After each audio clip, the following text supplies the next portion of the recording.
J'ai sacrifié ma propre sœur pour devenir riche. J'ai tout eu. L'argent. Les voitures. La grande maison. Mais ma sœur est revenue.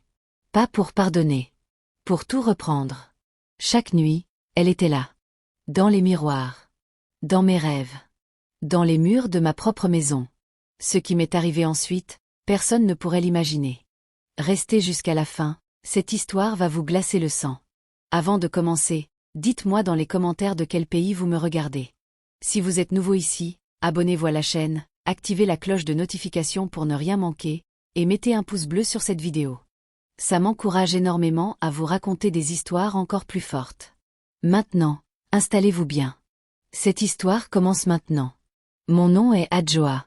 Et ce que je vais vous raconter aujourd'hui, c'est ma propre histoire. L'histoire de ma chute. L'histoire de comment j'ai détruit la seule personne qui m'aimait vraiment dans ce monde. Ma petite sœur. Akosiwa. Je suis née dans un petit village, pas loin de Cotonou. Notre famille n'avait rien. Absolument rien. Notre père était un cultivateur qui travaillait du matin au soir pour ramener à peine de quoi manger. Notre mère vendait du gari au bord de la route. On vivait dans une maison en terre battue avec un toit en tôle qui fuyait à chaque saison des pluies. On dormait à 3 sur une natte par terre. Moi, Akosiwa et notre petit frère Kofi. Akosiwa avait 2 ans de moins que moi. C'était la plus belle de nous toutes. Elle avait une peau de caramel, des yeux qui brillaient comme des étoiles, et un sourire qui pouvait réchauffer le cœur le plus froid. Tout le monde dans le village l'aimait. Les voisins l'appelaient « la lumière ». Et c'est vrai qu'elle était comme une lumière. Partout où elle allait, elle apportait la joie. Je me souviens de nos soirées dans la cour. Quand la chaleur du jour tombait et que le ciel devenait orange, on s'asseyait sur la natte dehors et Akosiwa inventait des histoires. Des histoires de princesses et de royaumes lointains. Elle parlait avec tellement de passion que même les voisins venaient écouter. Les enfants du quartier s'asseyaient autour d'elle comme autour d'un feu. Elle avait ce don de rendre le monde plus beau avec ses mots. Quand elle parlait, on oubliait qu'on était pauvre. On oubliait que le repas du soir serait maigre. On oubliait tout. Elle prenait soin de tout le monde. Quand notre mère était fatiguée, c'est Akosiwa qui finissait de préparer le repas. Quand Kofi tombait malade, c'est elle qui passait la nuit à côté de lui, à lui mettre des compresses sur le front. Quand une voisine perdait un proche, c'est Akosiwa qui allait la consoler. Son cœur était si grand qu'il contenait la douleur du monde entier. Et moi, je l'admirais pour ça. Mais je l'enviais aussi. Parce que les gens l'aimaient naturellement, sans effort. Alors que moi, j'avais l'impression de devoir me battre pour chaque regard, chaque sourire, chaque mot gentil. Moi, j'étais différente. J'étais celle qui regardait les autres avec envie. Celle qui se demandait pourquoi certaines personnes avaient tout et nous, on n'avait rien. Quand je voyais les filles des riches commerçants du marché passer devant notre maison avec leurs beaux habits et leurs chaussures neuves, quelque chose brûlait dans mon ventre. Une colère. Une jalousie. Un désir profond de changer ma vie. À tout prix. Akosiwa me disait souvent de ne pas me comparer aux autres. Elle me disait que la richesse, c'est d'abord la paix du cœur. Elle me disait que tant qu'on avait la santé et qu'on s'aimait, on était riche. Mais moi, je ne voulais pas entendre ça. La paix du cœur ne met pas de la nourriture sur la table. La paix du cœur ne paye pas les frais de scolarité. La paix du cœur ne construit pas une belle maison. Quand j'ai eu 18 ans, j'ai quitté le village pour aller chercher du travail en ville. J'ai trouvé un petit emploi dans un restaurant comme serveuse. Je gagnais presque rien, mais c'était mieux que rien du tout. Je dormais dans une chambre minuscule que je partageais avec 2 autres filles. La vie était dure, mais j'avais un rêve. Un jour, je serais riche. Un jour, tout le monde me regarderait avec admiration. Akosiwa est restée au village pour aider nos parents. Elle avait commencé à apprendre la couture chez une dame du quartier. Elle était douée. Ses mains savaient créer des merveilles avec n'importe quel tissu. Elle m'envoyait des messages pour me dire qu'elle priait pour moi chaque soir. Qu'elle savait que Dieu allait m'aider. Qu'elle était fière de moi. Moi, j'avais honte. Honte de ma vie. Honte de mon travail. Honte de cette chambre minable. Et cette honte se transformait lentement en quelque chose de dangereux. Une obsession. L'obsession de réussir. Peu importe le prix. C'est à cette époque que j'ai rencontré Maman Dossou. C'était une femme connue dans certains cercles de la ville. Les gens disaient qu'elle pouvait changer la vie de n'importe qui. Qu'elle connaissait des secrets que les gens ordinaires ne connaissent pas. qu'elle avait des connexions avec le monde invisible. Au début, j'avais peur d'elle. On m'avait toujours dit de ne pas s'approcher de ces gens-là. Mais la pauvreté pousse les gens à faire des choses qu'ils n'auraient jamais imaginées. Un soir, après une journée particulièrement difficile au restaurant, je suis allée la voir. Sa maison était au fond d'une ruelle sombre. Quand je suis entrée, l'odeur m'a frappée en premier. Un mélange d'encens, de plantes séchées et de quelque chose d'autre que je ne pouvais pas identifier. La pièce était sombre, éclairée seulement par quelques bougies rouges. Et maman Dossou était assise là, comme si elle m'attendait. Elle m'a regardée avec des yeux qui semblaient voir à travers moi. Elle a souri. Un sourire qui m'a fait frissonner. Elle m'a dit qu'elle savait pourquoi j'étais venue. Elle m'a dit qu'elle voyait la faim dans mes yeux. Pas la faim de nourriture. La faim de pouvoir. La faim de richesse. Et elle m'a dit qu'elle pouvait m'aider. Mais que chaque chose avait un prix. Je lui ai demandé quel était le prix. Elle m'a dit que pour recevoir, il faut donner. Que la richesse qu'elle pouvait me donner ne viendrait pas de nulle part. Qu'il fallait un sacrifice. Un vrai sacrifice. Pas un poulet. Pas une chèvre. Quelque chose de plus précieux. Mon cœur s'est mis à battre très fort. Je savais de quoi elle parlait. Je savais exactement ce qu'elle voulait dire. Et au lieu de me lever et de partir en courant, je suis restée assise.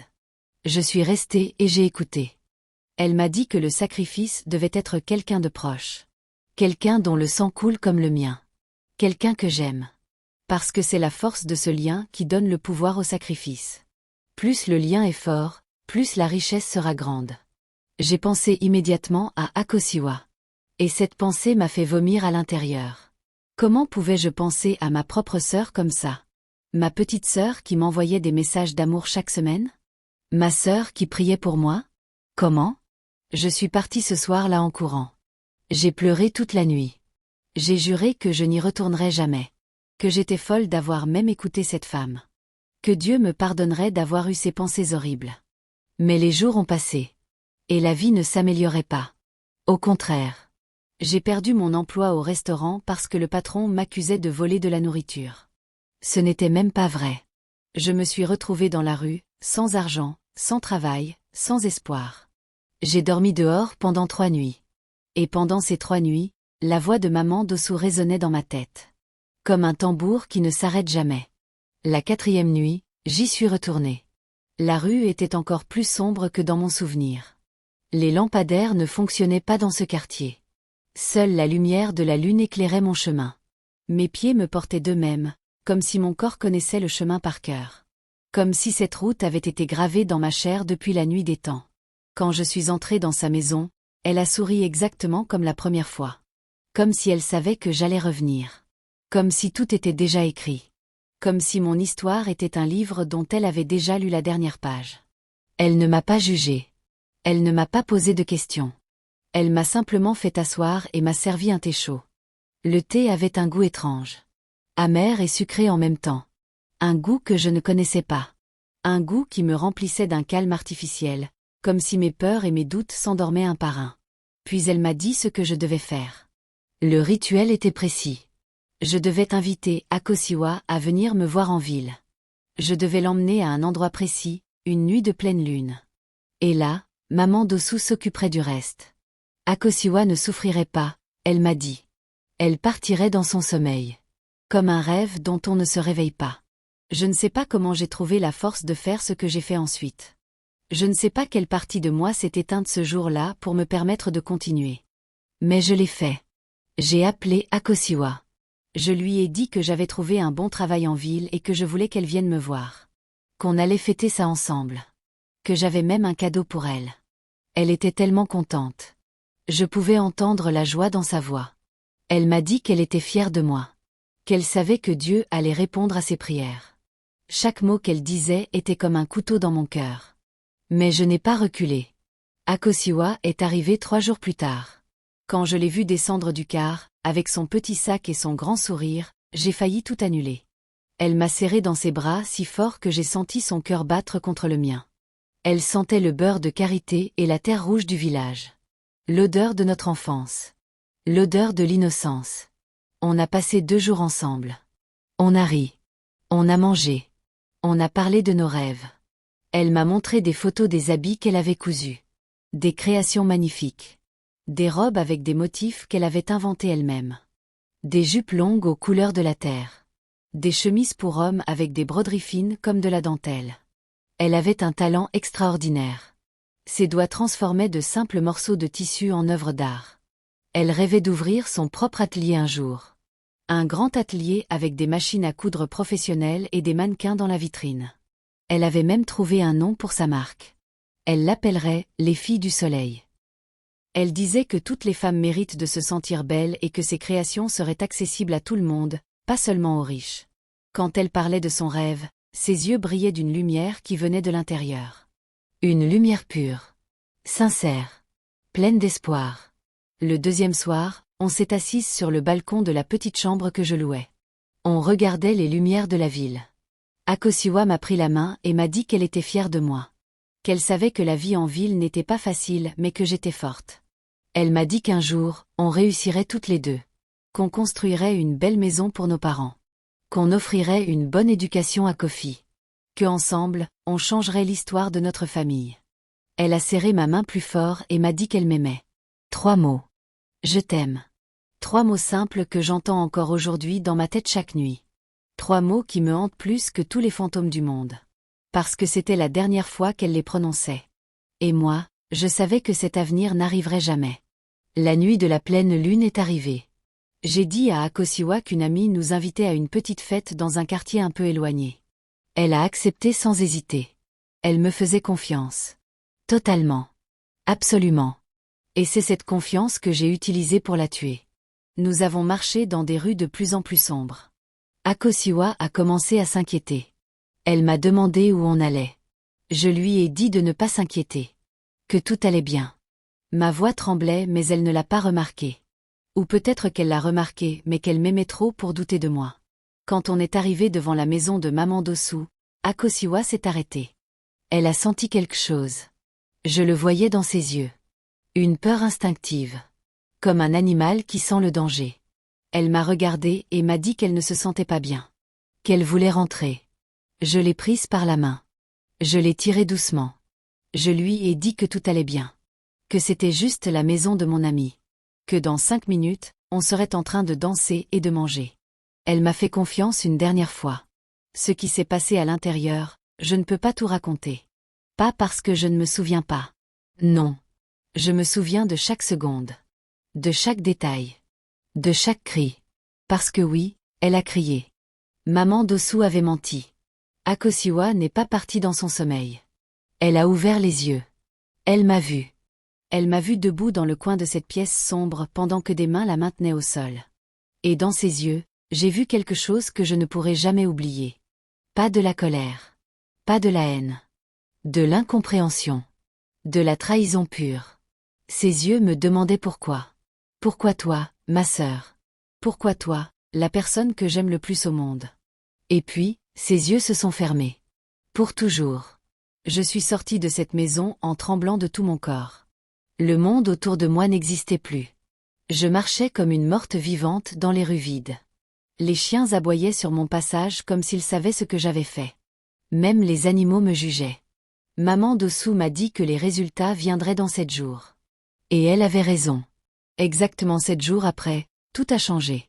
J'ai rencontré un homme dans la rue, un commerçant riche qui cherchait une assistante. Il m'a embauché sur le champ. Dès le 1er mois, il m'a augmenté mon salaire 3 fois. Au 3e mois, il m'a donné une voiture. Au 6e mois, il m'a fait associer dans son commerce. L'argent entrait de partout. Des opportunités tombaient du ciel. Tout ce que je touchais se transformait en or. En 1 an, j'avais ma propre maison. Une grande maison dans un des meilleurs quartiers de la ville. 3 chambres. Un salon immense. Une cuisine moderne. Un jardin avec des fleurs. Tout ce dont j'avais toujours rêvé. J'ai acheté une 2e voiture. J'ai rempli mes armoires de vêtements de marque. J'avais des chaussures pour chaque jour de la semaine. J'organisais des fêtes chez moi presque chaque fin de semaine. De grandes fêtes avec de la bonne musique, de la bonne nourriture et des gens importants. Des directeurs d'entreprise. Des fonctionnaires. Des commerçants célèbres. Ils venaient tous chez moi. Ils mangeaient ma nourriture. Ils buvaient mes boissons. Ils me complimentaient sur ma maison, sur mes habits, sur ma réussite. Et moi, je souriais. Je souriais parce que j'avais enfin ce que j'avais toujours voulu. Le respect. L'admiration. La reconnaissance. Je me souviens d'un soir en particulier. J'avais organisé un dîner pour une vingtaine de personnes. La table était magnifique. Des nappes blanches. De la vaisselle fine. Des bougies parfumées. Les invités étaient habillés en tenues traditionnelles de grande qualité. On mangeait du poulet grillé, du riz au gras, des bananes plantains frites, tout ce qu'il y a de meilleur. Et pendant que tout le monde riait et mangeait, j'ai regardé autour de moi et j'ai ressenti un vide immense. Comme un trou noir au milieu de ma poitrine. Parce qu'au milieu de toutes ces personnes, il manquait la seule dont la présence comptait vraiment. Ma sœur. Ma petite Akosiwa. Elle aurait adoré cette table. Elle aurait été la plus belle de toutes les femmes présentes. Elle aurait raconté des histoires qui auraient fait rire tout le monde. Mais elle n'était pas là. Et c'était à cause de moi. J'ai chassé cette pensée en buvant un autre verre. C'est ce que je faisais chaque fois que le souvenir d'Akosiwa remontait à la surface. Je buvais. Ou j'achetais quelque chose de nouveau. Ou j'organisais une autre fête. N'importe quoi pour ne pas penser. N'importe quoi pour remplir ce vide qui grandissait un peu plus chaque jour. Les gens qui me méprisaient avant venaient maintenant me saluer avec des grands sourires. Les femmes qui me regardaient de haut m'invitaient à leur fête. Les hommes riches voulaient m'épouser. J'étais devenue quelqu'un. Adjoa, la fille pauvre du village, était maintenant une femme respectée de la ville. J'ai même envoyé de l'argent au village. J'ai reconstruit la maison de mes parents. J'ai payé les études de Kofi. Mes parents pleuraient de joie. Ils ne comprenaient pas d'où venait tout cet argent, mais ils ne posaient pas de questions. La pauvreté avait duré tellement longtemps qu'ils acceptaient cette bénédiction sans chercher à comprendre. Quand on leur demandait des nouvelles d'Akosiwa, je disais qu'elle était partie travailler dans un autre pays. Que les communications étaient difficiles. Que bientôt, elle donnerait de ses nouvelles. Les mois passaient et les gens posaient de moins en moins de questions.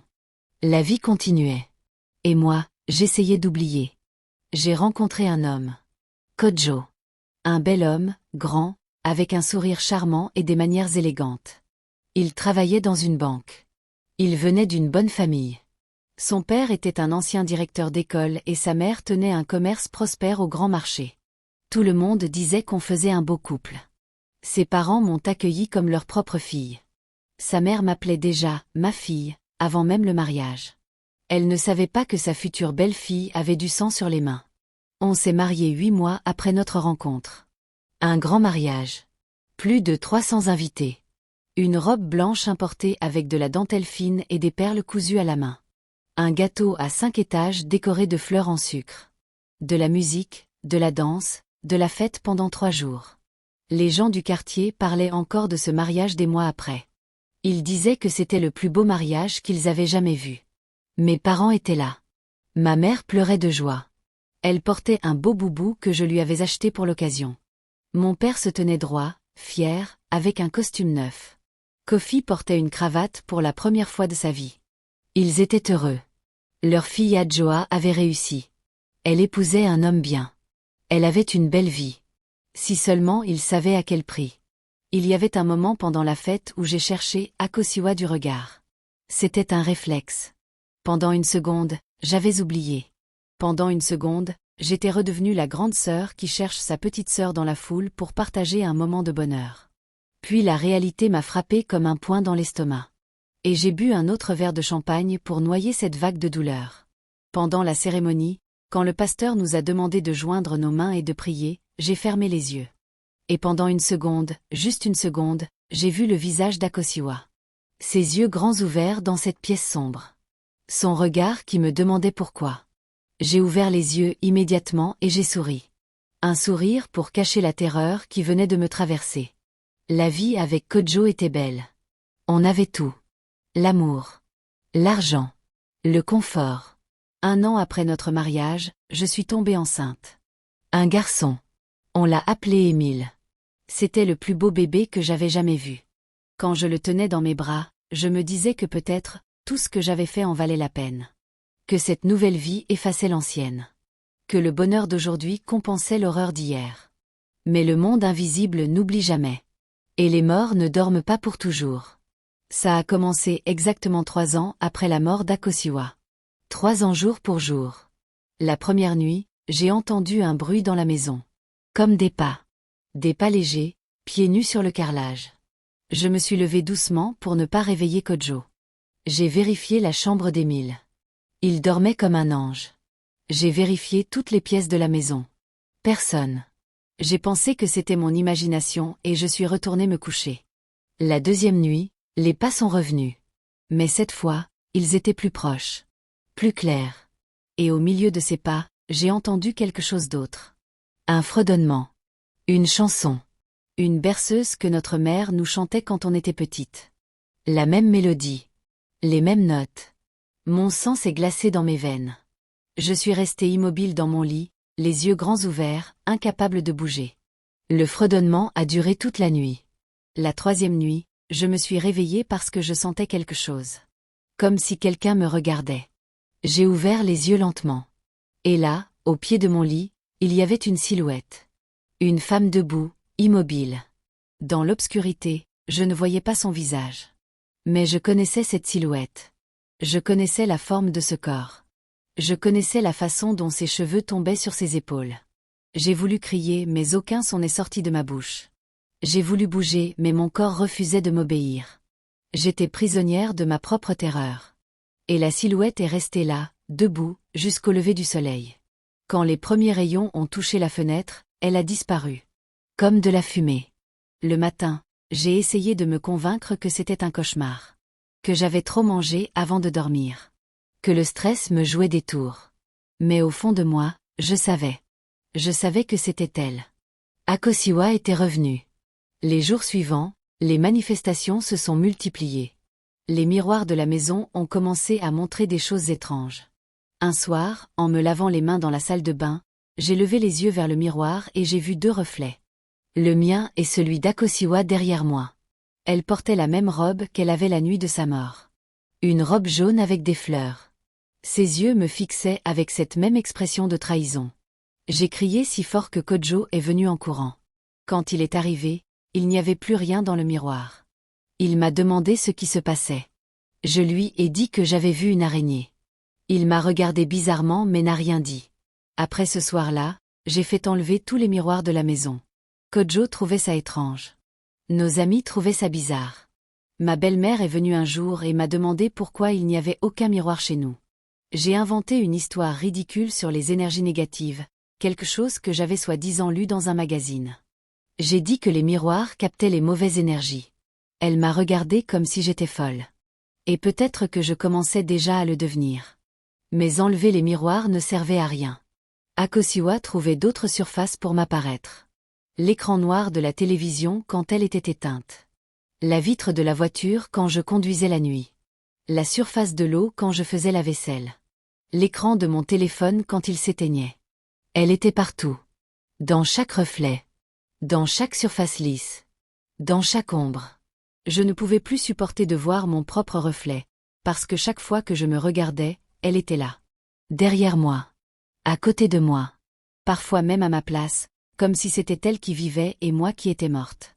Les cauchemars sont devenus insupportables. Chaque nuit, le même rêve. Je suis dans la maison de Maman Dosu. La pièce est sombre. Les bougies rouges brûlent. Akosiwa est au sol. Mais cette fois, c'est elle qui se lève. Elle se met debout lentement. Ses os craquent. Sa tête se tourne vers moi. Et elle marche dans ma direction. Je veux courir mais mes pieds sont collés au sol. Elle s'approche de plus en plus. Et quand son visage est à quelques centimètres du mien, elle ouvre la bouche et me dit un seul mot. Pourquoi ? Et je me réveille en hurlant, trempée de sueur, le cœur qui bat à exploser. Kojo a commencé à s'inquiéter sérieusement. Il m'a emmené voir des docteurs. Ils m'ont donné des médicaments pour dormir. Les médicaments ne changeaient rien. Je dormais, oui. Mais les rêves étaient toujours là. Encore plus vivants. Encore plus terrifiants. Comme si le sommeil chimique me livrait encore plus à elle. J'ai décidé d'aller voir Maman Dosu. Je pensais qu'elle pouvait m'aider. Qu'elle pouvait calmer l'esprit de ma sœur. Quand je suis arrivée à sa maison, la ruelle était vide.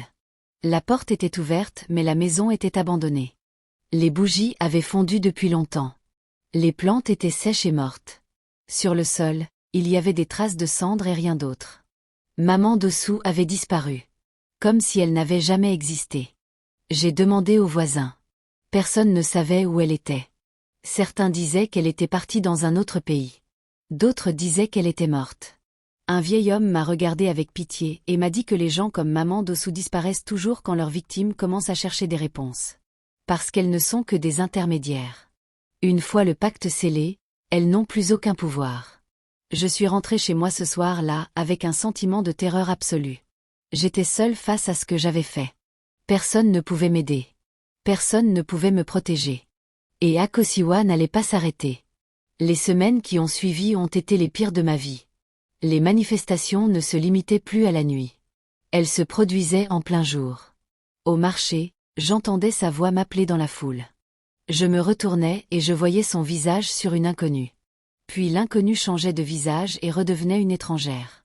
Dans la cuisine, les assiettes se brisaient toutes seules. Les robinets s'ouvraient et se fermaient sans que personne les touche. La télévision s'allumait au milieu de la nuit et montrait de la neige, cette image grise et blanche qui grésille. Et dans ce grésillement, parfois, j'entendais des murmures. Des mots que je ne comprenais pas. Des mots qui n'appartenaient pas à ce monde. Le petit Émile a commencé à se comporter bizarrement. Il parlait tout seul dans sa chambre. Il riait en regardant un coin vide. Quand je lui demandais à qui il parlait, il me disait « la dame ». Je lui demandais quelle dame. Il pointait le coin et disait qu'elle était gentille. Qu'elle lui chantait des chansons. Que c'était la même chanson que grand-mère chantait. Mon cœur s'est arrêté. Comment pouvait-il connaître cette berceuse? Je ne la lui avais jamais apprise. Personne ne la lui avait apprise. Akosiwa utilisait mon propre fils pour me torturer. Elle jouait avec lui. Elle lui chantait nos berceuses d'enfance. Et quand Émile me regardait ensuite, je voyais quelque chose dans ses yeux qui me faisait peur. Comme si quelqu'un d'autre regardait à travers lui. Un après-midi, je suis entrée dans la chambre d'Émile et je l'ai trouvé assis par terre en train de dessiner. Des dessins d'enfants avec des couleurs vives. Il dessinait deux femmes qui se tenaient par la main. Je lui ai demandé qui c'était. Il m'a montré la première femme et a dit « c'est maman ». Puis il a montré la deuxième et a dit « c'est Tata ». Mon sang s'est glacé. Je lui ai demandé quelle Tata. Il m'a regardé comme si la réponse était évidente et il a dit « Tata Akosiwa ». Il a dit qu'elle était gentille. Qu'elle jouait avec lui quand j'étais pas là. Qu'elle lui apprenait à chanter. Et qu'elle pleurait des fois en me regardant dormir. Cette dernière phrase m'a détruite. L'idée que l'esprit de ma sœur pleurait en me regardant dormir, que même dans la mort, elle me regardait avec amour et douleur, c'était plus que je ne pouvais supporter. J'ai arraché le dessin des mains d'Émile et je l'ai déchiré. Émile a pleuré. Et dans la pièce, j'ai senti un courant d'air glacé passer sur ma nuque, comme un souffle de colère silencieuse. J'ai commencé à perdre le contrôle de tout. Au travail, mes affaires s'effondraient. Des clients importants annulaient leurs commandes sans raison. Des marchandises disparaissaient des entrepôts. Des factures restaient impayées. Des fournisseurs que je connaissais depuis des années refusaient soudainement de travailler avec moi. Ils ne donnaient pas de raison claire. Ils disaient simplement qu'ils avaient un mauvais pressentiment. Comme si le malheur qui me poursuivait était devenu visible pour les autres. Comme si l'odeur de la malédiction flottait autour de moi et que les gens la sentaient sans pouvoir l'expliquer. Un matin, je suis arrivée à mon entrepôt et j'ai trouvé tout mon stock de marchandises trempées. Le toit avait fui pendant la nuit. Mais il n'avait pas plu. Les voisins ont confirmé. Pas une seule goutte de pluie cette nuit-là. Et pourtant, l'eau avait coulé du plafond comme une cascade. Des millions de francs de marchandises détruites en une nuit. Quand j'ai levé les yeux vers le plafond, il était parfaitement sec. Pas une seule trace d'humidité. J'ai su à ce moment-là que ce n'était pas un accident. C'était Akosiwa. Elle détruisait méthodiquement tout ce que son sacrifice m'avait donné. En 3 mois, j'ai perdu la moitié de mes revenus. En 6 mois, mes 2 associés m'ont quitté. Ils disaient que j'étais devenue impossible à vivre. Que je parlais toute seule. Que je sursautais à chaque bruit. Que j'avais peur de mon propre ombre. Kojo essayait de me soutenir, mais même notre relation commençait à se fissurer. Il ne comprenait pas ce qui m'arrivait. Comment pouvait-il comprendre? Comment pouvais-je lui dire la vérité? Comment pouvais-je regarder mon mari dans les yeux et lui dire que j'avais tué ma propre sœur pour avoir l'argent qui avait construit notre vie?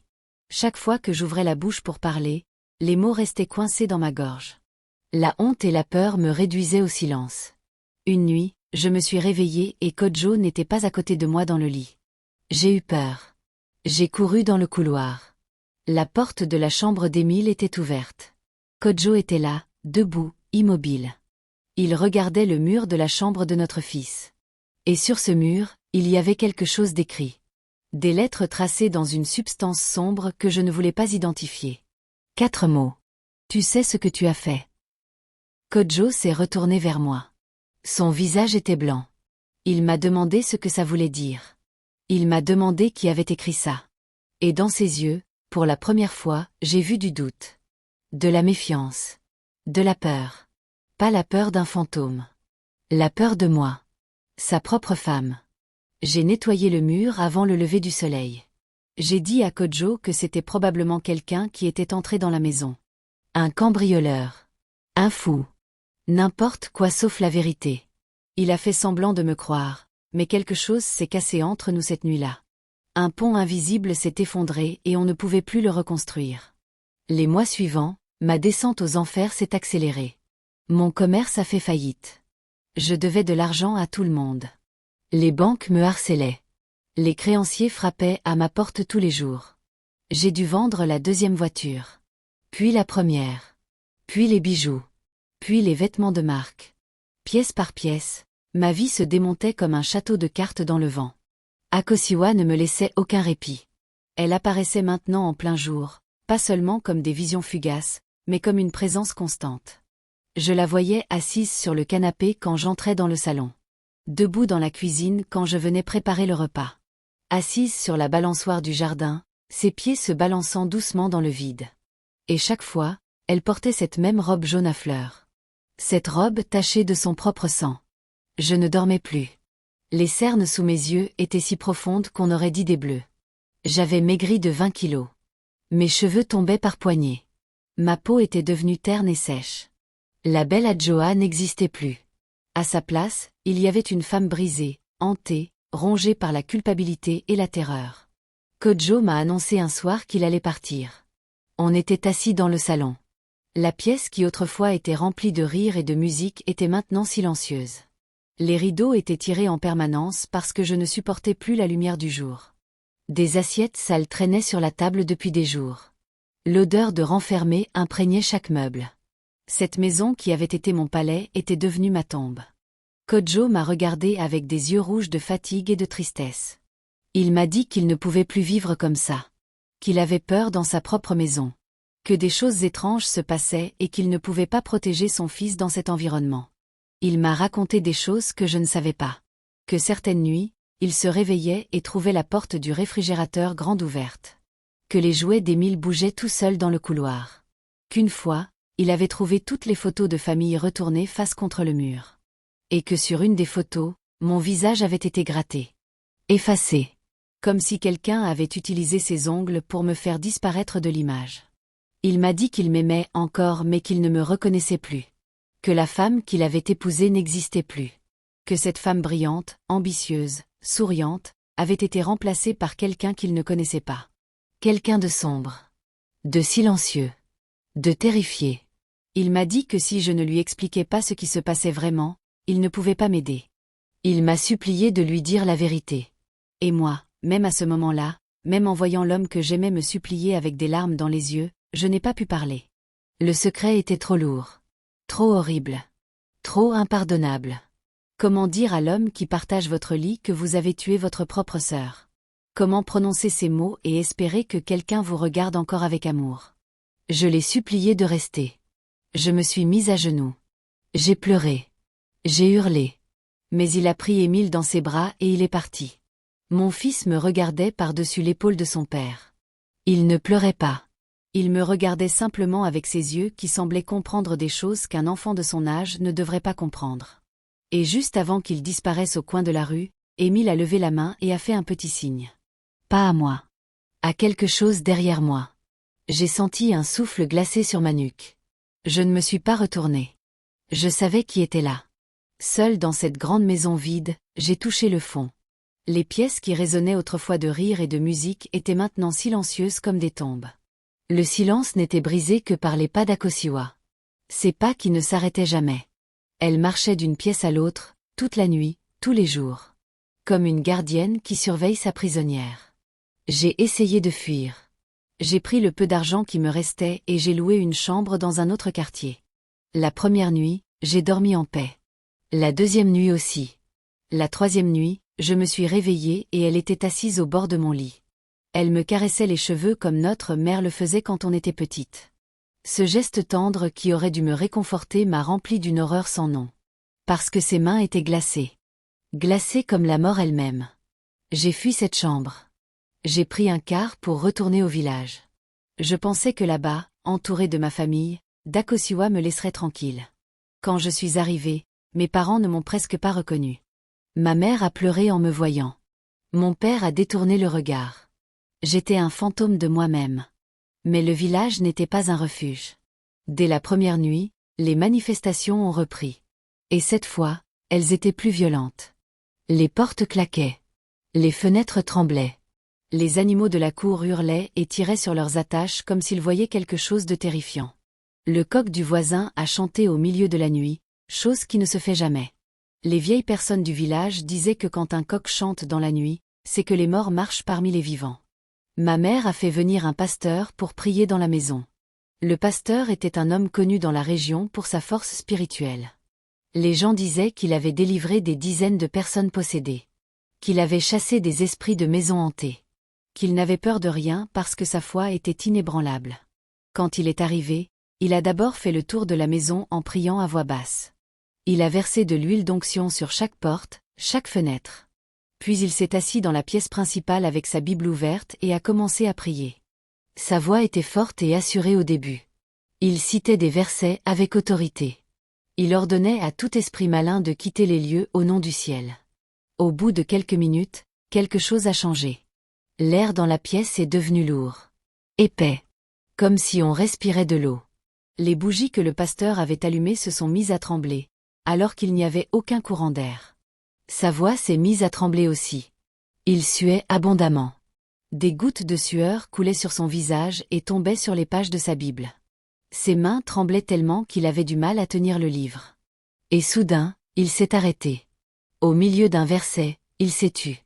Comme si quelqu'un lui avait fermé la bouche. Il a fermé sa Bible lentement. Il a regardé autour de lui avec des yeux écarquillés. Puis il m'a regardé droit dans les yeux avec un mélange de pitié et de terreur. Et il m'a dit qu'il ne pouvait rien faire pour moi. Que ce qui me suivait n'était pas un démon ordinaire. Que c'était un esprit qui avait un lien de sang avec moi. Et que seule la vérité pouvait me libérer. Puis il est parti sans se retourner. Ma mère m'a demandé ce que le pasteur voulait dire. Je n'ai rien répondu. Je ne pouvais pas. Pas encore. Le secret me dévorait de l'intérieur comme un acide, mais j'avais trop peur des conséquences pour le laisser sortir. Un soir, je suis allé consulter un vieux guérisseur du village. Un homme respecté que tout le monde appelait Tatagnon. C'était un homme très âgé avec une longue barbe blanche et des yeux qui semblaient avoir vu 1000 ans d'histoire. Il vivait dans une petite case à l'entrée du village, entouré de grands arbres dont les racines sortaient de terre comme des serpents figés. On disait que ces arbres avaient été plantés par ses ancêtres et que chaque arbre contenait l'esprit d'un sage. Quand je me suis assise devant lui sur le tabouret en bois usé par le temps, il n'a même pas eu besoin de consulter ses coris. Il n'a pas pris ses coquillages. Il n'a pas préparé de mixture. Il n'a pas allumé d'encens. Il m'a simplement regardé. Longtemps. En silence. Et dans ce silence, j'ai compris qu'il voyait tout. Pas seulement ce que j'avais fait. Mais ce que je portais. L'ombre d'Akosiwa accrochée à moi comme une deuxième peau. Il pouvait la voir. Là où les autres ne voyaient qu'une femme fatiguée et maigre, lui voyait deux silhouettes superposées. La vivante et la morte. Liées pour l'éternité. Il a poussé un long soupir. Le soupir d'un homme qui a vu trop de tragédies dans sa longue vie. Et il a commencé à parler. Sa voix était basse et calme. Chaque mot pesait le poids d'une montagne. Il m'a dit que ma sœur était accrochée à moi comme une ombre. Qu'elle ne me lâcherait jamais. Pas par méchanceté, il m'a expliqué. Mais par douleur. L'esprit d'Akosiwa ne comprenait pas. Elle ne comprenait pas comment sa propre sœur, la personne qu'elle aimait le plus au monde, avait pu lui faire ça. Et tant qu'elle n'aurait pas sa réponse, elle resterait. Elle resterait jusqu'à ce que j'aie tout perdu. Tout ce que j'avais gagné grâce à son sacrifice. Et même après ça, elle resterait. Parce que certaines dettes ne se paient pas en argent. Elles se paient en souffrance. Tata Nyon m'a dit qu'il y avait une seule chose que je pouvais faire. Dire la vérité. À tout le monde. À mes parents. À ma famille. Au monde entier. Confesser mon crime et accepter les conséquences. Il m'a dit que peut-être, si Akosiwa voyait mon repentir, si elle voyait que je souffrais autant qu'elle avait souffert, elle trouverait la paix. Peut-être. Je suis rentrée chez mes parents ce soir-là avec le poids du monde sur les épaules. J'ai trouvé ma mère assise dans la cour, en train de piler du piment. Mon père était sous le manguier, comme d'habitude. Kofi, mon petit frère, était assis sur les marches en train de lire un livre. Une scène ordinaire. Une scène de famille normale. Et j'allais la détruire. Je me suis assise et j'ai ouvert la bouche. Les premiers mots sont sortis comme des pierres. Lourd. Douloureux. Impossible à porter. J'ai dit que j'avais quelque chose à leur dire. Quelque chose sur Akosiwa. Ma mère a levé la tête. Son pilon s'est arrêté en l'air. Mon père s'est tourné vers moi lentement, comme s'il sentait déjà que ce qui allait suivre changerait tout pour toujours. Kofi a fermé son livre et m'a regardé avec ses grands yeux innocents. J'ai commencé par le début. Ma vie en ville. La misère. La faim. Le désespoir. Je leur ai parlé de Maman dessous. De la première visite. De la peur. De la fuite. Puis du retour. Ma mère écoutait sans bouger. Mon père avait les yeux fixés sur le sol. Je voyais les veines de son cou qui gonflaient. Puis j'ai dit les mots que je gardais en moi depuis des années. J'ai dit qu'Akosiwa n'était pas partie dans un autre pays. Qu'elle n'avait jamais quitté cette ville. Qu'elle n'avait jamais envoyé de lettres ni passé d'appels téléphoniques. J'ai dit qu'Akosiwa était morte. Et que c'était moi qui l'avais tuée. Ma mère a fait un bruit. Un bruit qui n'était ni un cri ni un soupir. Un bruit que je n'avais jamais entendu de ma vie et que je ne veux jamais réentendre. Le bruit d'un cœur qui se brise en 1000 morceaux. Elle a lâché son pilon. Il est tombé par terre avec un bruit sourd. J'ai continué. Je ne pouvais plus m'arrêter. C'était comme un barrage qui cède. J'ai raconté le pacte. L'invitation que j'avais faite à Akosiwa. Comment elle était arrivée avec son petit sac et son grand sourire. Les 2 jours qu'on avait passés ensemble à rire et à manger. La nuit de la pleine lune. La pièce sombre. Les bougies rouges. Les cris de ma sœur. Ses yeux qui me demandaient pourquoi. Tout. Le silence qui a suivi ma confession a été le son le plus terrible que j'ai jamais entendu. Plus terrible que les pas d'Akosiwa la nuit. Plus terrible que ces murmures dans les miroirs. Un silence de mort. Un silence de fin du monde. Ma mère a lâché son pilon. Il est tombé par terre avec un bruit sourd. Elle me regardait avec des yeux vides. Des yeux qui ne comprenaient pas. Des yeux qui refusaient de comprendre. Puis lentement, très lentement, la compréhension est apparue. Et avec elle, une douleur si profonde qu'elle a déformé son visage tout entier. Elle a ouvert la bouche mais aucun son n'est sorti. Puis elle a hurlé. Un hurlement qui venait du fond de ses entrailles. Un hurlement de mère qui apprend que son enfant est mort. Tué par son autre enfant. Elle est tombée par terre, se roulant dans la poussière, frappant le sol de ses poings, arrachant ses cheveux, criant le nom d'Akosiwa encore et encore et encore. Mon père n'a pas bougé. Il n'a pas crié. Il n'a pas pleuré. Il m'a juste regardé. Et dans ses yeux, j'ai vu quelque chose qui m'a brisé plus que tous les fantômes du monde. J'ai vu de la mort. Le regard d'un homme dont l'esprit vient de se casser en 2. Il s'est levé lentement, a marché jusqu'à sa chambre et a fermé la porte. Il n'est pas sorti pendant 3 jours. Kofi s'est levé, les poings serrés, les larmes coulant sur ses joues. Il m'a insulté. Il m'a traité de monstre. De criminel. D'assassin. Il m'a demandé comment j'avais pu faire ça à Akosiwa. À notre Akosiwa. Celle qui m'envoyait de l'argent quand elle en avait un peu. Celle qui priait pour moi chaque soir avant de dormir. Celle qui refusait de manger si elle savait que je n'avais rien mangé. Il m'a dit que de toutes les sœurs du monde, Akosiwa était la meilleure. Et que moi, j'étais la pire. Il m'a dit qu'il n'avait plus de grande sœur. Que pour lui, c'est moi qui étais morte. Pas Akosiwa. Et puis il est parti. Il a couru dans la nuit. Je ne sais pas où il est allé. Je ne l'ai jamais revu depuis. Les jours qui ont suivi la confession ont été les plus longs de mon existence. Ma mère ne mangeait plus. Elle restait assise dans un coin de la maison, les yeux dans le vide, berçant un vieux pagne d'Akosiwa contre sa poitrine. Elle parlait à sa fille morte comme si elle était encore là. Elle lui disait de ne pas avoir peur. Que maman était là. Que maman allait la protéger. Chaque mot me transperçait comme une lame. Mon père est sorti de sa chambre au bout de 3 jours. Il avait les yeux rouges et secs. Il m'a regardé une dernière fois et m'a dit une seule phrase. Il m'a dit que le jour de ma naissance, il avait tellement remercié le ciel de lui avoir donné une fille en bonne santé. Il a dit qu'il aurait préféré que ce jour n'arrive jamais. Puis il s'est retourné et il est reparti dans sa chambre. La nouvelle s'est répandue dans le village comme un feu de brousse. En quelques heures, tout le monde savait. Les regards ont changé. Les sourires ont disparu. Les gens traversaient la rue pour ne pas croiser mon chemin. Les enfants avaient peur de moi. Les vieilles femmes crachaient par terre quand je passais. J'étais devenue la pire chose qu'un être humain peut être dans notre culture. Celle qui mange les siens. On m'a chassée de la maison familiale. Ma propre mère m'a dit de partir. Elle m'a dit qu'elle ne voulait plus jamais voir mon visage. Que chaque fois qu'elle me regardait, elle voyait le sang d'Akosiwa sur mes mains. Elle m'a dit que j'avais tué non seulement Akosiwa mais toute la famille. Que rien ne serait plus jamais pareil. Que le rire ne reviendrait jamais dans cette maison. Mon père n'a rien dit. Il ne parlait presque plus depuis ma confession. Les voisins disaient qu'il avait vieilli de 20 ans en 3 jours. Ses cheveux étaient devenus blancs. Son dos s'était courbé. Ses pas étaient devenus lents et hésitants. Comme si le sol sous ses pieds n'était plus solide. Comme si la terre elle-même refusait de le porter maintenant qu'il savait ce que sa fille avait fait.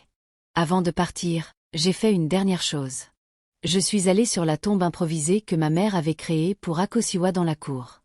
Un petit monticule de terre avec des fleurs et une photo. Sur la photo, Akosiwa souriait. Ce sourire que tout le village aimait. Ce sourire que j'avais éteint pour toujours. Je me suis agenouillée devant cette tombe et j'ai pleuré jusqu'à ce que la terre sous mes genoux soit mouillée de mes larmes. Je lui ai demandé pardon. Je savais qu'elle m'entendait. Et je savais que le pardon ne viendrait pas. Pas encore. Peut-être jamais. J'ai erré. De village en village. De ville en ville. Sans but. Sans espoir. Sans raison de vivre. Je dormais où je pouvais. Sous les marchés fermés. Devant les églises. Dans les gares routières. Je mangeais ce que les gens voulaient bien me donner. Parfois, rien. Des jours entiers sans manger. Mon corps fondait. Ma peau collait à mes os. Mes yeux étaient enfoncés dans mon crâne comme ceux d'un cadavre. Il y avait des nuits où je dormais à la belle étoile, allongée sur le sol dur, en regardant les étoiles. Et je me rappelais ces nuits dans notre village quand Akosiwa et moi on s'allongeait dans la cour pour compter les étoiles. Elle disait que chaque étoile était l'âme d'une personne bonne. Et que quand quelqu'un de bon mourait, une nouvelle étoile s'allumait dans le ciel. Je me demandais si quelque part là-haut, il y avait une étoile pour Akosiwa. La plus brillante de toutes. Les gens me prenaient en pitié parfois. Une vieille femme au marché me donnait un bol de bouillie le matin. Un vendeur de pain me laissait les restes de la veille. Un chauffeur de taxi m'a laissé dormir dans sa voiture garée une nuit de pluie. De petits gestes de bonté qui me rappelaient que le monde n'était pas entièrement mauvais. Que malgré toute l'horreur que j'avais commise, il existait encore des gens capables de gentillesse envers une inconnue couverte de poussière et de folie. Mais ces moments de répit étaient brefs. Parce qu'à chaque instant de lucidité, le souvenir de ce que j'avais fait revenait me frapper comme une gifle. Je pouvais être en train de manger un morceau de pain et soudain, le goût changeait. Il devenait amer. Métallique. Comme du sang. Et je recrachais tout en tremblant, parce que dans ma bouche, je sentais le goût du sacrifice. Le goût de la mort de ma sœur. Et Akosiwa était toujours là. Elle n'avait jamais cessé d'être là. Même sans maison. Même sans miroir. Même sans mur pour écrire ses messages. Elle était là. Dans le vent qui soufflait sur mon visage la nuit. Dans le bruit de la pluie sur le toit des marchés où je dormais. Dans le chant des oiseaux le matin. Dans chaque son, dans chaque ombre, dans chaque souffle, elle était là. Mais quelque chose avait changé. Depuis que j'avais dit la vérité, elle ne me faisait plus peur de la même façon. Sa présence était devenue une punition silencieuse. Elle ne criait plus. Elle n'écrivait plus sur les murs. Elle était juste là. comme un témoin éternel de ce que j'avais fait. Un rappel permanent que j'avais choisi l'argent plutôt que l'amour. La richesse plutôt que ma propre chair. La folie est venue doucement. Pas d'un coup. Pas comme dans les films. Non. C'était comme une marée qui monte centimètre par centimètre. D'abord, j'ai commencé à parler à Akoshiwa à voix haute. Dans la rue. Au marché. Partout. Je lui demandais pardon. Je lui racontais nos souvenirs d'enfance. Je riais avec elle en me rappelant les bêtises qu'on faisait quand on était petite. Je lui parlais du jour où on avait volé des mangues dans le jardin du voisin et qu'on avait couru si vite qu'on avait perdu nos sandales. Je lui parlais de cette fois où elle avait mis le pagne de maman et qu'elle marchait dans la cour en imitant les grandes dames du marché. Nos rires résonnaient dans ma tête comme si c'était hier. Les gens me regardaient et murmuraient. Ils disaient que j'étais folle. Et peut-être que je l'étais. Ou peut-être que c'était la seule façon de supporter la douleur. Il y avait des moments où je m'asseyais sous un arbre et je tressais des couronnes de fleurs. Comme Akoshiwa le faisait quand on était petite. Je posais la couronne par terre à côté de moi, sur la place où elle s'asseyait dans ma tête. Et parfois, les fleurs bougeaient. Un pétale se détachait et volait dans le vent, même quand il n'y avait pas de vent. Et je souriais. Parce que je savais que c'était elle. Puis j'ai commencé à perdre la notion du temps. Je ne savais plus quel jour on était. Quel mois. Quelle année. Le passé et le présent se mélangeaient dans ma tête comme deux rivières qui se rejoignent. Je revivais des scènes de mon enfance avec Akoshiwa comme si elles se passaient maintenant. Je la voyais courir dans les champs. Je sentais l'odeur de la terre après la pluie. J'entendais le rire de notre mère. Tout était si réel. Et en même temps, rien n'était réel. Il y avait des jours où je ne savais plus si j'étais Adjoa ou Akoshiwa. Les frontières entre nous s'étaient effacées. Comme si en la tuant, j'avais fusionné avec elle. Comme si son esprit et le mien ne faisaient plus qu'un. Un seul être brisé, à moitié vivant, à moitié mort, errant entre deux mondes sans appartenir à aucun. Les gens du quartier où j'avais échoué me connaissaient comme la folle qui parle toute seule. Les enfants me suivaient parfois en me lançant des cailloux. Les adultes me donnaient de la nourriture par pitié ou par peur. Les enfants avaient peur de moi. Les vieilles femmes crachaient par terre quand je passais. J'étais devenue la pire chose qu'un être humain peut être dans notre culture. Celle qui mange les siens. On m'a chassée de la maison familiale. Ma propre mère m'a dit de partir. Elle m'a dit qu'elle ne voulait plus jamais voir mon visage. Que chaque fois qu'elle me regardait, elle voyait le sang d'Akoshiwa sur mes mains. Elle m'a dit que j'avais tué non seulement Akoshiwa mais toute la famille. Que rien ne serait plus jamais pareil. Que le rire ne reviendrait jamais dans cette maison. Mon père n'a rien dit. Il ne parlait presque plus depuis ma confession. Les voisins disaient qu'il avait vieilli de 20 ans en 3 jours. Ses cheveux étaient devenus blancs. Son dos s'était courbé. Ses pas étaient devenus lents et hésitants. Comme si le sol sous ses pieds n'était plus solide. Comme si la terre elle-même refusait de le porter maintenant qu'il savait ce que sa fille avait fait. Avant de partir, j'ai fait une dernière chose. Je suis allée sur la tombe improvisée que ma mère avait créée pour Akoshiwa dans la cour. Un petit monticule de terre avec des fleurs et une photo.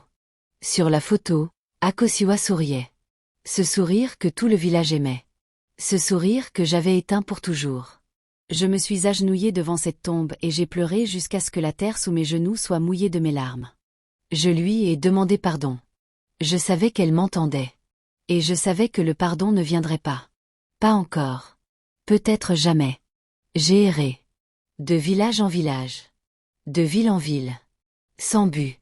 Sans espoir. Sans raison de vivre. Je dormais où je pouvais. Sous les marchés fermés. Devant les églises. Dans les gares routières. Je mangeais ce que les gens voulaient bien me donner. Parfois, rien. Des jours entiers sans manger. Mon corps fondait. Ma peau collait à mes os. Mes yeux étaient enfoncés dans mon crâne comme ceux d'un cadavre. Il y avait des nuits où je dormais à la belle étoile, allongée sur le sol dur, en regardant les étoiles. Et je me rappelais ces nuits dans notre village quand Akoshiwa et moi on s'allongeait dans la cour pour compter les étoiles. Elle disait que chaque étoile était l'âme d'une personne bonne. Et que quand quelqu'un de bon mourait, une nouvelle étoile s'allumait dans le ciel. Je me demandais si quelque part là-haut, il y avait une étoile pour Akoshiwa. La plus brillante de toutes. Les gens me prenaient en pitié parfois. Une vieille femme au marché me donnait un bol de bouillie le matin. Un vendeur de pain me laissait les restes de la veille. Un chauffeur de taxi m'a laissé dormir dans sa voiture garée une nuit de pluie. De petits gestes de bonté qui me rappelaient que le monde n'était pas entièrement mauvais. Que malgré toute l'horreur que j'avais commise, il existait encore des gens capables de gentillesse envers une inconnue couverte de poussière et de folie. Mais ces moments de répit étaient brefs. Parce qu'à chaque instant de lucidité, le souvenir de ce que j'avais fait revenait me frapper comme une gifle. Je pouvais être en train de manger un morceau de pain et soudain, le goût changeait. Il devenait amer. Métallique. Comme du sang. Et je recrachais tout en tremblant, parce que dans ma bouche, je sentais le goût du sacrifice. Le goût de la mort de ma sœur. Et Akosiwa était toujours là. Elle n'avait jamais cessé d'être là. Même sans maison. Même sans miroir. Même sans mur pour écrire ses messages. Elle était là. Dans le vent qui soufflait sur mon visage la nuit. Dans le bruit de la pluie sur le toit des marchés où je dormais. Dans le chant des oiseaux le matin. Dans chaque son, dans chaque ombre, dans chaque souffle, elle était là. Mais quelque chose avait changé. Depuis que j'avais dit la vérité, elle ne me faisait plus peur de la même façon. Sa présence était devenue une punition silencieuse. Elle ne criait plus. Elle n'écrivait plus sur les murs. Elle était juste là. Comme un témoin éternel de ce que j'avais fait. Un rappel permanent que j'avais choisi l'argent plutôt que l'amour. La richesse plutôt que ma propre chair. La folie est venue doucement. Pas d'un coup. Pas comme dans les films. Non. C'était comme une marée qui monte centimètre par centimètre. D'abord, j'ai commencé à parler à Akosiwa à voix haute. Dans la rue. Au marché. Partout. Je lui demandais pardon. Je lui racontais nos souvenirs d'enfance. Je riais avec elle en me rappelant les bêtises qu'on faisait quand on était petite. Je lui parlais du jour où on avait volé des mangues dans le jardin du voisin et qu'on avait couru si vite qu'on avait perdu nos sandales. Je lui parlais de cette fois où elle avait mis le pagne de maman et qu'elle marchait dans la cour en imitant les grandes dames du marché. Nos rires résonnaient dans ma tête comme si c'était hier. Les gens me regardaient et murmuraient. Ils disaient que j'étais folle. Et peut-être que je l'étais. Ou peut-être que c'était la seule façon de supporter la douleur. Il y avait des moments où je m'asseyais sous un arbre et je tressais des couronnes de fleurs. Comme Akosiwa le faisait quand on était petite. Je posais la couronne par terre à côté de moi, sur la place où elle s'asseyait dans ma tête. Et parfois, les fleurs bougeaient. Un pétale se détachait et volait dans le vent, même quand il n'y avait pas de vent. Et je souriais. Parce que je savais que c'était elle. Puis j'ai commencé à perdre la notion du temps. Je ne savais plus quel jour on était. Quel mois. Quelle année. Le passé et le présent se mélangeaient dans ma tête comme deux rivières qui se rejoignent. Je revivais des scènes de mon enfance avec Akosiwa comme si elles se passaient maintenant. Je la voyais courir dans les champs. Je sentais l'odeur de la terre après la pluie. J'entendais le rire de notre mère. Tout était si réel. Et en même temps, rien n'était réel. Il y avait des jours où je ne savais plus si j'étais Adjoa ou Akosiwa. Les frontières entre nous s'étaient effacées. Comme si en la tuant, j'avais fusionné avec elle. Comme si son esprit et le mien ne faisaient plus qu'un. Un seul être brisé, à moitié vivant, à moitié mort, errant entre deux mondes sans appartenir à aucun. Les gens du quartier où j'avais échoué me connaissaient comme la folle qui parle toute seule. Les enfants me suivaient parfois en me lançant des cailloux. Les adultes me donnaient de la nourriture par pitié ou par peur. Parce qu'ici, on respecte les fous. On dit que les fous voient des choses que les autres ne voient pas. Qu'ils sont entre deux mondes. Et c'était vrai. J'étais entre deux mondes. Le monde des vivants que j'avais trahi et le monde des morts que j'avais alimenté du sang de ma propre sœur. Un jour, j'ai marché jusqu'au bord d'un lac. Je ne sais même pas comment je suis arrivé là. Mes pieds m'avaient porté comme s'ils savaient où aller alors que moi, je ne savais plus rien. L'eau était calme et sombre. Le soleil se couchait et peignait le ciel en rouge et en or. C'était beau. Si beau que ça me faisait mal. J'ai regardé mon reflet dans l'eau. Et pour la première fois depuis longtemps, je n'ai vu que moi. Pas Akosiwa. Juste moi. Une femme détruite. Méconnaissable. Les cheveux sales et emmêlés. La peau sèche et grise. Les lèvres craquelées. Les yeux éteints. J'ai pleuré. Pas de peur cette fois. De regret. Un regret si profond qu'il me brûlait de l'intérieur comme un feu qui ne s'éteint jamais. J'ai regardé cette femme dans l'eau et je ne la reconnaissais pas. Où était passée la petite Adjoa qui jouait dans la cour avec sa sœur? Où était passée la jeune fille qui rêvait d'une vie meilleure? Cette femme dans le reflet n'avait plus de rêve. Elle n'avait même plus de larmes. Juste un vide immense, un trou noir qui avait avalé tout ce qu'elle était. J'ai voulu entrer dans l'eau. J'ai fait un pas. Puis deux. L'eau froide montait autour de mes chevilles, puis de mes genoux. Et au moment où l'eau a atteint ma taille, j'ai senti quelque chose. Une main. Une main chaude sur mon épaule. Pas froide cette fois. Chaude. Comme la main d'Akosiwa quand elle était vivante. Et j'ai entendu sa voix. Pas un murmure effrayant. Sa vraie voix. Douce. Calme. Triste. Elle m'a dit de ne pas faire ça. Elle m'a dit que ma souffrance était ma punition, pas la mort. Que la mort serait trop facile. Que je devais vivre. Vivre et porter le poids de ce que j'avais fait. Chaque jour. Chaque nuit. Jusqu'à la fin. Je suis sortie de l'eau. Je me suis effondrée sur la berge et j'ai pleuré jusqu'à ce qu'il ne reste plus de larmes en moi. Et quand j'ai relevé la tête, le lac était d'un calme absolu. Pas un seul frisson sur la surface de l'eau. Comme si rien ne s'était passé. Après ce jour au bord du lac, quelque chose a changé en moi. Pas en mieux. Pas en pire. Simplement différent. J'ai arrêté de lutter contre Akosiwa. J'ai accepté sa présence comme on accepte sa propre ombre. Elle était là et elle serait toujours là. C'était le prix de ce que j'avais fait. Un prix que je paierais jusqu'à mon dernier souffle. Je vis maintenant dans un petit abri que des gens du quartier m'ont aidé à construire avec des morceaux de bois et de tôle. Je mange ce qu'on me donne. Je bois l'eau du puits communal. Je n'ai plus rien. Plus de maison. Plus de voiture. Plus de vêtements de marque. Plus de mari. Plus de fils. Plus de famille. Tout ce que l'argent du sacrifice m'avait donné a été repris. Centime par centime. Joie par joie. Rêve par rêve. Parfois je pense à Émile. Mon fils. Je me demande à quoi il ressemble maintenant. S'il grandit bien. S'il va à l'école. S'il a encore peur du noir comme quand il était petit. Je me demande s'il se souvient de moi. S'il demande à son père où est sa maman. Et surtout, je me demande s'il voit encore la dame. S'il parle encore à Akosiwa. J'espère que non. J'espère que ma sœur l'a laissé en paix. Qu'elle a compris qu'il était innocent dans tout ça. Que son combat, c'était avec moi. Pas avec lui. Je pense aussi à Kojo. À cet homme bon qui m'a aimé sans savoir qui j'étais vraiment. Qui a partagé son lit avec une meurtrière sans le savoir. Qui a construit une famille sur des fondations faites de sang et de mensonges. J'espère qu'il a refait sa vie. Qu'il a trouvé une femme meilleure que moi. Une femme dont les mains sont propres. Une femme qui peut le regarder dans les yeux sans avoir envie de vomir de honte. Et chaque nuit, avant de dormir, j'entends les pas d'Akosiwa autour de mon abri. Léger. Régulier. Patient. Elle ne me fait plus peur. Elle me rappelle simplement qui je suis. Ce que j'ai fait. Et ce que j'ai perdu. Parfois, quand la nuit est très silencieuse, j'entends encore cette berceuse. Celle que notre mère nous chantait.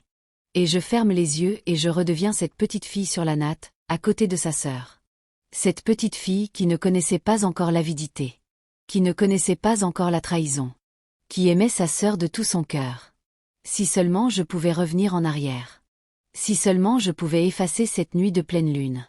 Si seulement j'avais écouté Akosiwa quand elle me disait que la vraie richesse, c'est la paix du cœur. Mais on ne peut pas remonter le temps. On ne peut pas ramener les morts. On ne peut que vivre avec les conséquences de ses choix. Et mes conséquences, elles sont là. Elles marchent autour de moi chaque nuit. Elles me regardent dans chaque reflet d'eau. Elles me chantent des berceuses dans le vent. Ma sœur. Ma petite sœur. Celle que j'ai sacrifiée. Celle que j'ai trahie. Celle qui ne me quittera jamais. Mon nom est Adjoa. Et je vis chaque jour dans la prison que j'ai construite moi-même. Une prison sans murs. Sans barreaux. Sans clé. Une prison faite de culpabilité, de regrets et de la présence éternelle de celle que j'ai aimée et que j'ai tuée. Si je pouvais vous donner un seul conseil, un seul, ce serait celui-ci. Ne laissez jamais l'argent vous aveugler au point de perdre ce qui compte vraiment. Parce que l'argent part. Les voitures rouillent. Les maisons s'écroulent. Mais les actes que vous commettez, eux, restent pour toujours. Et les morts n'oublient jamais. Voilà. C'est mon histoire. L'histoire d'Adjoa. L'histoire d'une femme qui avait tout et qui a tout perdu. Pas à cause de la malchance. Pas à cause du destin. Mais à cause de ses propres choix. Des choix faits par avidité, par envie, par cette feinte insatiable de richesse qui pousse les êtres humains à commettre l'impensable. Cette histoire nous enseigne tellement de choses. Elle nous rappelle d'abord que l'argent facile n'existe pas. Chaque franc qui arrive sans effort cache un prix. Et ce prix, on finit toujours par le payer. Peut-être pas aujourd'hui.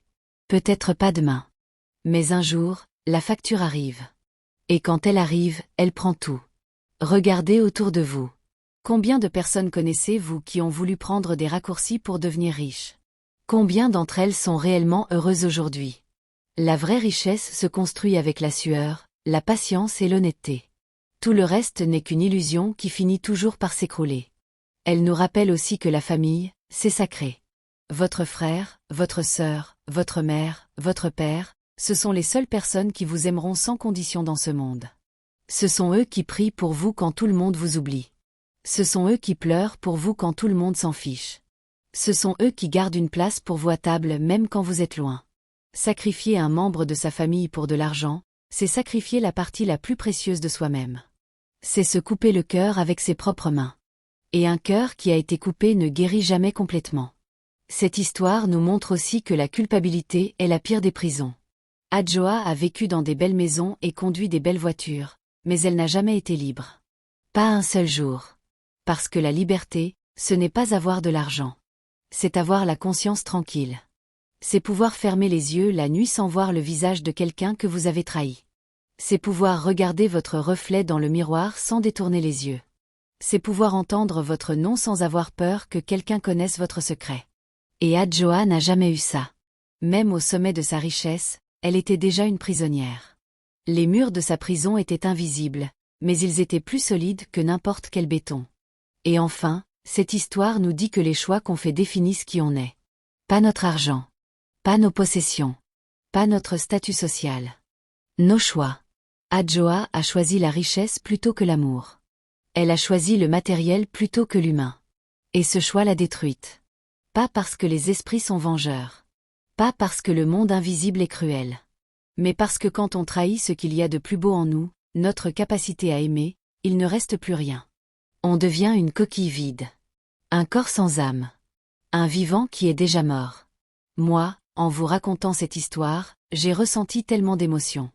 De la colère envers Adjoa pour ce qu'elle a fait. De la tristesse pour Akosiwa qui n'a rien demandé. Qui ne méritait rien de tout ça. Une jeune fille pleine de vie, pleine de rêves, pleine d'amour, arrachée au monde par la personne en qui elle avait le plus confiance. De la pitié pour cette famille détruite par la cupidité d'une seule personne. Pour cette mère qui a perdu 2 filles en une seule nuit, l'une dans la mort et l'autre dans le crime. Pour ce père dont le silence est devenu sa propre prison. Pour Kofi qui a grandi sans ses 2 grandes sœurs. Mais aussi de la compassion, parce que la pauvreté peut pousser les gens dans des endroits très sombres. Ce n'est pas une excuse. Jamais. Mais c'est une réalité que beaucoup de gens vivent en silence. Et vous, qu'est-ce que cette histoire vous fait ressentir?